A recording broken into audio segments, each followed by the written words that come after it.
Зошто велиме на здравје, кога некој ќе кивне? Кивањето е автоматски рефлекс кој често не изненадува со својата сила и зачестеност. Откако ќе започне, речиси е невозможно да се запре, а не е ни здраво. Овие моćни налети на воздух може да патуваат со брзина од над 150 км на час. Интересно е што луѓето не киваат додека спијат, бидејќи нервите одговорни за рефлексот тогаш мируваат. Има многу предизвикувачи на кивањето. Тие се различни и понекогаш невообичаени, како што е на пример ненајдена силна светлина. Во нашите краишта по кивањето обично возвраќаме со фразата на здравје.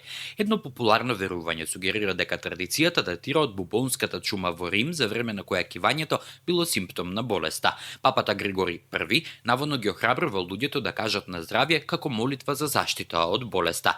Во други култури постои верување дека кивањето може да ги ослободи злите духови, што потикнувало благослови и молитви за здравје како заштитна мерка. На интернет можете да најдете дека во антички Рим фразите како Јупитер те чува биле вообичаени, додека грците и посакувале долг живот на личноста која кива. Едно од најинтригантните објаснувања е вкореното во древното верување низ културите и цивилизациите, дека човечката душа престојува во главата, центарот на нашето битие и мисла. Навитом безопасниот телесен рефлекс би можел да ја избрка душата од телото. Затоа се верува се појавил обичајот некому да се посакува добро по кивањето како еден вид заштита или штит од невидлива опасност.